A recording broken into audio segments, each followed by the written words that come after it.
American visa എന്നുള്ളത് എല്ലാവരുടെ സ്വപ്നമാണ്. എനിക്ക് പഠിച്ച് 10 വർഷത്തെ അമേരിക്കൻ വിസ. നമ്മൾ പല ആൾക്കാരെ ആഗ്രഹിക്കും അമേരിക്കൻ വിസക്ക് അപ്ലൈ ചെയ്ത ശേഷം ഫസ്റ്റ് അറ്റംപ്റ്റിൽ തന്നെ വിസ കിട്ടുക എന്നുള്ളത്. പക്ഷെ പല ആൾക്കാരെയും വിസ റിജക്ട് ചെയ്തിട്ടുണ്ടാവും. നിങ്ങൾ ഈ വീഡിയോ ഫുള്ള് കണ്ടു നോക്കുക. ഞാൻ നിങ്ങൾക്കൊരു 3 ടിപ്സ് പറഞ്ഞുതരാം.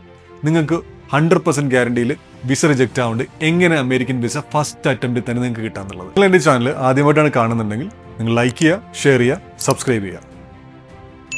അമേരിക്ക എന്ന സ്വപ്ന നഗരത്തിലേക്കുള്ള എൻ്റെ യാത്രയുടെ വിശേഷങ്ങൾ മറ്റൊരു വീഡിയോയിൽ നിങ്ങൾക്ക് കാണാം. നിങ്ങളുടെ ലൈഫിൽ ഒരു പ്രാവശ്യമെങ്കിലും അമേരിക്ക വന്നിട്ട് കാണണം കേട്ടോ. എന്താണ് ഫ്രീഡം എന്ന് നിങ്ങൾക്ക് അറിയണമെന്നുണ്ടെങ്കിൽ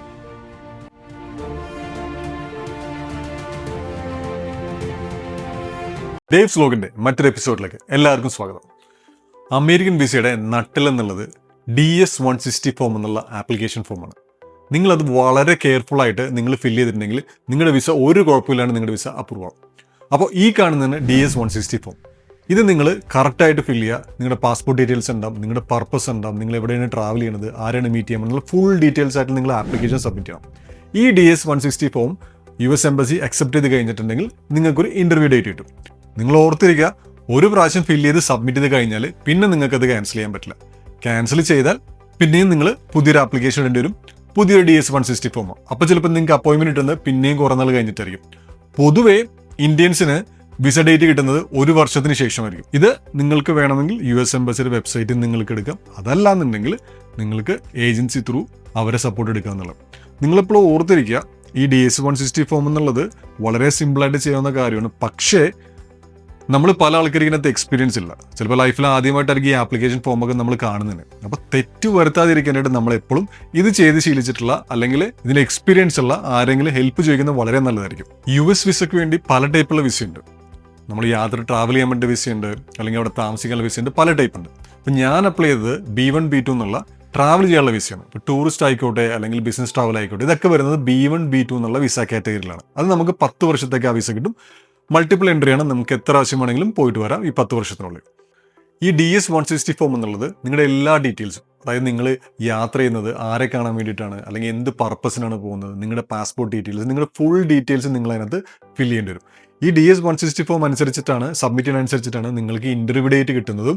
നിങ്ങൾ ഇൻ്റർവ്യൂവിന് വേണ്ടി ചെല്ലുമ്പോഴത്തേക്കും വിസ ഓഫീസർ നിങ്ങളുടെ അടുത്ത് ക്വസ്റ്റ്യൻസ് ഒക്കെ ചോദിക്കുന്നത് ഈ ഒരു ആപ്ലിക്കേഷൻ ഫോം അല്ലെങ്കിൽ ഈ DS-160 ഫോമിൽ നമ്മൾ എന്താണോ ഫില്ല് ചെയ്തേക്കുന്നത് അതനുസരിച്ചിട്ടായിരിക്കും അവർ ക്വസ്റ്റ്യൻസും ചോദിക്കാൻ പോകുന്നത്. അപ്പോൾ ഇപ്പോൾ ഓർത്തിരിക്കുക, DS-160 ഫോം ഫില്ല് ചെയ്യുമ്പോൾ നിങ്ങൾ വളരെ കെയർഫുൾ ആയിട്ട് സൂക്ഷിച്ച് ഓരോ ക്വസ്റ്റ്യനുള്ള കാര്യങ്ങളും വളരെ ഡീറ്റെയിൽഡ് ആയിട്ട് നിങ്ങൾ ആലോചിച്ച് സമയമെടുത്തിട്ട് മാത്രം നിങ്ങൾ ഫില്ല് ചെയ്താൽ മതി. അതുപോലെ നിങ്ങൾക്ക് വേണമെന്നുണ്ടെങ്കിൽ നിങ്ങൾ നല്ല കോൺഫിഡൻ്റ് ആണ്, നിങ്ങൾക്ക് ഈ ഫോം ഫില്ലപ്പ് ചെയ്യാൻ പറ്റുമെന്നുണ്ടെങ്കിൽ നിങ്ങൾക്ക് തന്നെ ഫില്ല് ചെയ്യാം. നിങ്ങൾ ചെറിയ ചെറിയ കാര്യങ്ങൾക്കൊന്നും പോയിട്ട് DS-160 ഫോം ക്യാൻസൽ ചെയ്യാതിരിക്കുക. നിങ്ങൾക്കിപ്പോൾ പാസ്പോർട്ടിൻ്റെ ചേഞ്ചസ് വരുത്തി അല്ലെങ്കിൽ നിങ്ങളുടെ വിസ മാറി, അതൊന്നും ഒരു കുഴപ്പമില്ല. നിങ്ങൾ ഈ DS-160 ഫോമായിട്ട് തന്നെ ഇൻ്റർവ്യൂവിന് ചെല്ലുന്ന സമയത്ത് അവർ ചോദിക്കും എന്ത് പറ്റി, പാസ്പോർട്ട് നമ്പർ വേറെ ഇല്ല, എൻ്റെ പാസ്പോർട്ട് ഞാനിപ്പോൾ റിന്യൂ ചെയ്തു അല്ലെങ്കിൽ എൻ്റെ വിസ റിന്യൂ ചെയ്തു, അതൊന്നും ഒരു കുഴപ്പമില്ല. അവിടെയുള്ള ആൾക്കാർ വളരെ ഫ്രണ്ട്ലിയാണ്. നമ്മൾക്ക് ജെന്യൂൻ ആയിട്ടുള്ള, അതായത് നമുക്ക് അവരെ കൺവിൻസ് ചെയ്യാൻ പറ്റിയാൽ, അതായത് ഇന്ന റീസൺ വെച്ചിട്ടാണ് ഈ കാര്യങ്ങൾ ഉണ്ടായെന്ന് പറഞ്ഞില്ലെങ്കിൽ ഒരു കുഴപ്പമില്ല, അവരെല്ലാം അക്സെപ്റ്റ് ചെയ്യും. പക്ഷെ അവർക്ക് തോന്നുവാണ് നിങ്ങൾ DS-160 ഫോമിൽ റോങ് ആയിട്ട് എൻ്റർ ചെയ്യുന്നത് നിങ്ങൾ സ്ട്രേറ്റ് അവേ നിങ്ങളുടെ വിസ റിജക്റ്റ് ചെയ്യും. ഞാൻ ഇൻ്റർവ്യൂ സമയത്ത് ഒത്തിരി ആൾക്കാരോട് വന്നിട്ടുണ്ടായിരുന്നു. 90% ആൾക്കാരെ വിസ റിജക്റ്റ് ചെയ്ത് ഈ DS-160 ഫോമിലുള്ള ചെറിയ കറക്ഷൻസ് വെച്ചിട്ടാണ്. അപ്പോൾ ഓർത്തിരിക്കുക, DS-160 ഫോം ഫില്ലപ്പ് ചെയ്യുമ്പോൾ പ്രോപ്പറായിട്ട് നിങ്ങൾ ആലോചിച്ച് നിങ്ങൾ ഹാപ്പി ആയിട്ട് മാത്രം ഫില്ല് ചെയ്യുക, അതിനുശേഷം മാത്രം സബ്മിറ്റ് ചെയ്യുക. അങ്ങനെ നമ്മൾ DS-160 ഫോം സബ്മിറ്റ് ചെയ്തു. ഇനിയാണ് രണ്ടാമത്തെ സ്റ്റെപ്പ്, ബാങ്ക് സ്റ്റേറ്റ്മെൻറ്റ്. വളരെ ഇമ്പോർട്ടൻ്റ് ആയിട്ട് നിങ്ങൾ ശ്രദ്ധിക്കേണ്ട ഒരു കാര്യമാണ്. ബാക്കി എല്ലാ വിസയ്ക്ക് പോകുമ്പോഴത്തേക്കും അവർ ചോദിക്കുന്നത് ഓൺലൈൻ ആയിട്ടുള്ള ബാങ്ക് സ്റ്റേറ്റ്മെൻറ്റ്സ് ആണ്. പക്ഷേ US വിസയ്ക്ക് അവർ പ്രത്യേകം പറഞ്ഞിട്ടുണ്ട് 6 മാസത്തെ ഒറിജിനൽ ബാങ്ക് സ്റ്റേറ്റ്മെൻറ്റ്. ഈ 6 മാസത്തെ ബാങ്ക് സ്റ്റേറ്റ്മെൻറ്റ് ചിലപ്പോൾ നിങ്ങളുടെ വിസ ഓഫീസർ ഇൻ്റർവ്യൂ ടൈമിൽ ചോദിക്കാം. ഈ ബാങ്ക് സ്റ്റേറ്റ്മെൻറ്റ് വേണ്ട നിങ്ങൾ ഇൻ്റർവ്യൂവിൽ ചെല്ലുന്ന സമയത്താണ് നിങ്ങൾ ഒറിജിനൽ ബാങ്ക് സ്റ്റേറ്റ്മെൻറ്റ്, അതായത് ബാങ്കിൻ്റെ സീലുള്ള ഒറിജിനൽ ബാങ്ക് സ്റ്റേറ്റ്മെൻറ്റ് 6 മാസത്തെ ബാങ്ക് സ്റ്റേറ്റ്മെൻറ്റ് കയ്യിൽ വെക്കേണ്ടത്. ചിലപ്പോൾ നിങ്ങൾ ചോദിക്കുന്ന സമയത്ത് നിങ്ങളുടെ ആ ബാങ്ക് സ്റ്റേറ്റ്മെൻറ്റ് ഇല്ലെങ്കിൽ ചിലപ്പോൾ നിങ്ങളുടെ വിസ റിജക്റ്റ് ചെയ്യാനായിട്ടുള്ള മെയിൻ റീസൺ അതാവും. അപ്പോൾ കയ്യിൽ വെക്കുക, ആവശ്യമുണ്ടെങ്കിൽ മാത്രം കൊടുക്കുക. മൂന്നാമത്തെ ഇമ്പോർട്ടൻറ്റ് പോയിന്റ്, ഡോക്യുമെൻറ്റ്സ് പ്രിപ്പറേഷൻ. അതായത് US വിസ ഇൻ്റർവ്യൂവിന് വേണ്ടിയിട്ടുള്ള ഡോക്യുമെൻറ്റ് പ്രിപ്പയർ ചെയ്യുക എന്നുള്ളത്. നമ്മൾ US വിസയ്ക്ക് അപ്ലൈ ചെയ്യുമ്പോൾ തന്നെ നമുക്കൊരു ചെക്ക് ലിസ്റ്റ് നമ്മുടെ ഇമെയിലിൽ വന്നിട്ടുണ്ടാവും. US എംബസിയുടെ ഇമെയിലിൽ നിന്ന് വന്നിട്ടുണ്ടാവും. അതിൽ നമ്മുടെ ഡീറ്റെയിൽസ് എല്ലാം കൊടുത്തിട്ടുണ്ടാവും. അതേപോലെ തന്നെ ചെക്ക് ലിസ്റ്റിനകത്ത് ഏതൊക്കെ ഡോക്യുമെൻറ്റ്സ് നിങ്ങൾ പ്രിപ്പയർ ചെയ്ത് വെക്കണമെന്ന്, ഒറിജിനൽ പാസ്പോർട്ട്, അതേപോലെ തന്നെ 6 മന്ത് ബാങ്ക് സ്റ്റേറ്റ്മെൻറ്റ്, നമ്മൾ ട്രാവൽ ചെയ്യുന്ന സമയത്ത് അവിടെ ഏത് ഹോട്ടലാണ് താമസിക്കുന്നത്, hotel booking, flight details, company work ചെയ്യുമ്പോഴത്തേക്കും ആ കമ്പനിയിലെ NOC, അങ്ങനെ ഒരു ചെക്ക് ലിസ്റ്റ് ഉണ്ടാവും. അപ്പോൾ നിങ്ങൾ എന്ത് ചെയ്യണമെന്ന് വെച്ചിട്ടുണ്ടെങ്കിൽ 2 ദിവസം മുമ്പെങ്കിലും നിങ്ങൾ ഈ ഡോക്യുമെൻറ്റ്സ് ഒക്കെ പ്രിൻ്റ് ഔട്ട് എടുത്ത് ഇതെല്ലാം നോക്കി ഇതെല്ലാം കറക്റ്റ് ആണോ എന്ന് ചെക്ക് ചെയ്യണം. ആണ് ഏറ്റവും ബെസ്റ്റ്. നിങ്ങൾ ഇതുപോലെ നിങ്ങൾക്ക് പറ്റുമെങ്കിൽ ഒരു ചെക്ക് ലിസ്റ്റ് ഒക്കെ വെക്കാൻ വേണ്ടിയിട്ട് ഒരു ഫയൽ കയ്യിൽ വെക്കാൻ പറ്റുമെങ്കിൽ വളരെ നല്ലതായിരിക്കും. കാര്യം ഇതിനകത്ത് നമുക്ക് ഡീറ്റെയിൽസ് ഇട്ട് എല്ലാ ഡോക്യുമെൻറ്റ്സും വെച്ച് എല്ലാ ഫയലിനകത്തും വളരെ ഭംഗിയായിട്ട് വെക്കാൻ പറ്റും. ഇത് എന്തിനാണ് ഞാൻ മേടിക്കാൻ പറയുന്നത് വെച്ചിട്ടുണ്ടെങ്കിൽ, നമ്മൾ ഈ ഡോക്യുമെൻറ്റ്സ് എല്ലാം ആയിട്ട് US വിസയ്ക്ക് വേണ്ടി ചെല്ലുന്ന സമയത്ത് അവിടുത്തെ ഓഫീസർ ഏത് ഡോക്യുമെൻ്റ് ആയിരിക്കും ചോദിക്കണമെന്ന് പറയാൻ പറ്റില്ല. അപ്പോൾ അയാളുടെ മുമ്പിൽ നിന്നിട്ട് നമ്മൾ എല്ലാവരും പരതുന്നതിന് നല്ലത് നമ്മൾ വളരെ ഓർഗനൈസ്ഡ് ആയിട്ട് നമ്മുടെ ഓരോ ഫയൽ എടുത്തിട്ട് നമുക്ക് ടെൻഷനൊന്നും അടിക്കാൻ നമുക്ക് ഓരോ ഡോക്യുമെൻറ്റ് ചോദിക്കുന്നതനുസരിച്ച് കൊടുക്കാൻ പറ്റും. അപ്പോൾ ഈ ഡോക്യുമെൻറ്റ്സ് ഒക്കെ മിനിമം 2 ദിവസം മുമ്പെങ്കിലും നമ്മൾ പ്രിൻ്റ് ഔട്ട് എടുത്ത് എല്ലാം ചെക്ക് ചെയ്ത് കറക്റ്റ് ആണെന്ന് നമ്മൾ ഉറപ്പുവരുത്തണം. ഇതാണ് ഇമ്പോർട്ടൻ്റ് ആയിട്ടുള്ള 3 കാര്യങ്ങൾ. അതുപോലെ തന്നെ ഈ കാര്യങ്ങളൊക്കെ നമ്മൾ റെഡിയാക്കി വെച്ചിട്ടുണ്ടെങ്കിൽ നമ്മളൊരു 50% നമ്മുടെ കാര്യങ്ങളൊക്കെ നടന്നു എന്ന് പറയാം. ഇനിയാണ് ഏറ്റവും പ്രധാനപ്പെട്ട കാര്യം, ഇൻ്റർവ്യൂ. അപ്പോൾ ഈ ഡോക്യുമെൻറ്റ്സ് കാര്യങ്ങളൊക്കെ ആയിട്ട് നമ്മുടെ ഇൻ്റർവ്യൂവിൻ്റെ ഡേറ്റ് നമ്മൾ കറക്റ്റ് സമയത്ത് എംബസിയിലെത്തി. ഇന്ത്യയിലാണെന്നുണ്ടെങ്കിൽ എംബസിയിൽ 2 ദിവസമായിട്ടാണ്, ബയോമെട്രിക്കും ഇൻ്റർവ്യൂ 2 ദിവസമായിട്ട്. പക്ഷേ ദുബായിലൊക്കെ ആണെന്നുണ്ടെങ്കിൽ ഒരു ദിവസം തന്നെ എല്ലാ കാര്യങ്ങളും നമുക്ക് അന്ന് തന്നെ ചെയ്യാൻ പറ്റും. അപ്പം നമ്മളന്ന് അവിടെ ചെന്ന് ഡോക്യുമെൻറ്റ്സ് ഒക്കെ ചെക്ക് ചെയ്ത ശേഷം നമ്മളെ ടോക്കൺ തന്ന ശേഷം നമ്മൾ എംബസിയുടെ ഇൻ്റർവ്യൂ ചെയ്യാനായിട്ടുള്ള റൂമിലേക്ക് കൊണ്ടുപോകും. അവിടെ ഇരുന്ന് ഫസ്റ്റ് നമ്മുടെ ചെക്ക് ചെയ്യുന്നത് DS-160 ഫോം ചെക്ക് ചെയ്യും. ഈ DS-160 ഫോം കറക്റ്റ് ആണെന്നുണ്ടെങ്കിൽ നമ്മൾ അടുത്ത സെക്ഷനിലേക്ക് വിടും.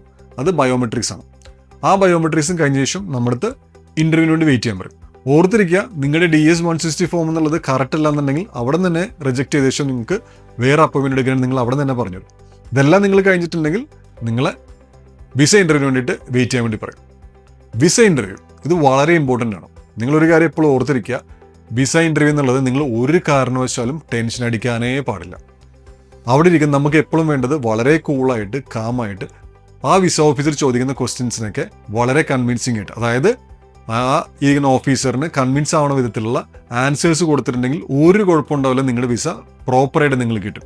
നിങ്ങൾ വിസ ഇൻ്റർവ്യൂ ചെയ്യുന്ന സമയത്ത് എന്ത് ക്വസ്റ്റ്യൻസ് വേണമെങ്കിലും ചോദിക്കാം കേട്ടോ. അങ്ങനെ പ്രത്യേകിച്ച് കാര്യമൊന്നുമില്ല, ഏത് വേണമെങ്കിലും ചോദിക്കാം. മെയിനായിട്ട് ചോദിക്കാൻ പോണത് എന്താണ് പർപ്പസ്, അതായത് നിങ്ങൾ US പോകാനായിട്ടുള്ള റീസൺ എന്താണ്. ഓർത്തിരിക്കുക, ഈ ക്വസ്റ്റ്യൻ ചോദിക്കുന്നത് എന്താണെന്ന് വെച്ചിട്ടുണ്ടെങ്കിൽ നിങ്ങൾ ജസ്റ്റ് അവിടെ പോയി ശേഷം തിരിച്ചു വരാൻ വേണ്ടിയിട്ടാണോ, അതോ ഇവിടെ നിന്ന് എങ്ങനെയെങ്കിലും വിസ കിട്ടിയിട്ട് US പോയിട്ട് അവിടെ നിന്ന് മുങ്ങിക്കളയാനാണോ, ഇതിന് വേണ്ടിയിട്ടാണ് ആ ക്വസ്റ്റ്യൻ ചോദിക്കുന്നത്. അപ്പം നമ്മൾ ജെനുവിനായിട്ട് നമ്മുടെ കാര്യം പറയണം, എന്ത് പർപ്പസിന് വേണ്ടി പോയി.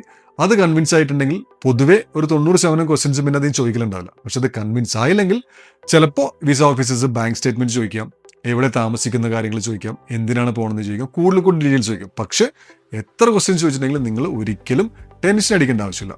കാരണം അവിടെ ഇരിക്കുന്ന വിസ ഓഫീസേഴ്സ് വളരെ ഫ്രണ്ട്ലിയാണ് നമ്മുടെ കാര്യങ്ങൾ. അവിടെ ഇരിക്കുന്ന ആൾക്കാർ ഓർത്തിരിക്കുക, നിങ്ങളുടെ വിസ റിജക്ട് ചെയ്യാൻ വേണ്ടിയിട്ടല്ല, പക്ഷേ ഡോക്യുമെൻറ്റ്സ് ഒന്നും കറക്റ്റ് ആയില്ല എന്നുണ്ടെങ്കിൽ ഒരിക്കലും വിസ തരാൻ പറ്റില്ല. നിങ്ങൾ ഒറ്റ കാര്യം ശ്രദ്ധിച്ചാൽ മതി, വിസ ഓഫീസർ ഹാപ്പി ആണെന്നുണ്ടെങ്കിൽ 2 ടൈപ്പ് സ്ലിപ്പ് ഉണ്ട്. അത് മാത്രം നിങ്ങൾ നോക്കിയാൽ നിങ്ങൾക്ക് വിസ കിട്ടിയില്ല എന്നുള്ളത് നിങ്ങൾക്ക് അപ്പം തന്നെ അറിയാൻ പറ്റും. ഒരു വൈറ്റ് കളറിലെ സ്ലിപ്പ് ഉണ്ടാവും, ഒരു ഗ്രീൻ കളർ സ്ലിപ്പ് ഉണ്ടാവും. വൈറ്റ് കളർ സ്ലിപ്പാണ് നിങ്ങൾക്ക് തരുന്നുണ്ടെങ്കിൽ അതിൻ്റെ അർത്ഥം നിങ്ങളുടെ വിസ റിജക്റ്റ് ആയി. അതല്ല, ഗ്രീൻ കളറിലെ സ്ലിപ്പാണ് തരുന്നുണ്ടെങ്കിൽ നിങ്ങളുടെ വിസ അപ്രൂവ് ആയി. അപ്പോൾ ഈ വിസ ഓഫീസർ നിങ്ങളുടെ പാസ്പോർട്ട് എടുത്ത് പുള്ളിയുടെ ഡ്രോയിൽ വെക്കുകയും ചെയ്യും. 2 ദിവസത്തിന് ശേഷം നിങ്ങളുടെ വിസ വരും നമുക്ക് ഇൻഫോം ചെയ്യുകയും ചെയ്യും. അതിനുശേഷം നമുക്ക് അവിടെ നിന്ന് ഇറങ്ങാം. 2 ദിവസം കഴിയുമ്പോഴത്തേക്കും നിങ്ങൾക്ക് മെസ്സേജ് വരും, നിങ്ങളുടെ വിസ വന്നിട്ടുണ്ട്, നിങ്ങൾക്ക് പോയിട്ട് നിങ്ങളുടെ പാസ്പോർട്ട് കളക്ട് ചെയ്യാൻ പറ്റും. ഞാനിപ്പോൾ നിങ്ങൾക്ക് വളരെ ഈസി ആയിട്ടുള്ള വിധത്തിൽ നിങ്ങൾക്ക് എങ്ങനെ US വിസ ഒരു റിജക്ഷൻ ഇല്ലാണ്ട് ഫസ്റ്റ് അറ്റംപ്റ്റ് തന്നെ കിട്ടാന്നുള്ള കുറച്ച് ടിപ്സാണ് നിങ്ങൾക്ക് പറഞ്ഞത്. അതെല്ലാം നിങ്ങൾക്ക് ചില ആൾക്കാരൊക്കെ ടെൻഷൻ ഉണ്ടാവും, ഇത് എങ്ങനെയാണ് വിസ ഇൻ്റർവ്യൂ അറ്റൻഡ് ചെയ്യണമെന്നുള്ളത്. അത് നിങ്ങൾക്ക് അറിയണമെന്നുണ്ടെങ്കിൽ നിങ്ങൾ താഴത്ത് കമൻറ്റ് ചെയ്യുക. ഞാൻ വേണം നിങ്ങൾക്ക് ഒരു മോക്ക് ഇൻ്റർവ്യൂ ചെയ്യാം. എങ്ങനെയാണ് വിസ ഇൻ്റർവ്യൂ നിങ്ങൾ പ്രിപ്പയർ ചെയ്യുന്നത്, എന്തൊക്കെ ക്വസ്റ്റ്യൻസ് ചോദിക്കാം, എന്തൊക്കെ കാര്യങ്ങൾ നമുക്ക് ആൻസർ എങ്ങനെയൊക്കെ പറയാമെന്നുള്ളത് വേണമെങ്കിൽ ഞാൻ നിങ്ങൾക്ക് മോക്ക് ഇൻ്റർവ്യൂ ചെയ്യാം. അത് വേണമെന്നുണ്ടെങ്കിൽ നിങ്ങൾ താഴത്ത് കമൻറ്റ് ചെയ്യുക. അപ്പോൾ ഇതുപോലെ കൂടുതൽ ഇൻട്രസ്റ്റിംഗ് ആയിട്ടുള്ള ടോപ്പിക്സ് ആയിട്ട് ഞാൻ ഇനിയും വരുന്നതായിരിക്കും. അപ്പോൾ നിങ്ങൾക്ക് ഈ വീഡിയോ ഇഷ്ടപ്പെട്ടെങ്കിൽ നിങ്ങൾ ലൈക്ക് ചെയ്യുക, ഷെയർ ചെയ്യുക, സബ്സ്ക്രൈബ് ചെയ്യുക. അപ്പോൾ അടുത്ത വീഡിയോ ആയിട്ട് നമുക്ക് ഇനിയും കാണാം. ബൈ.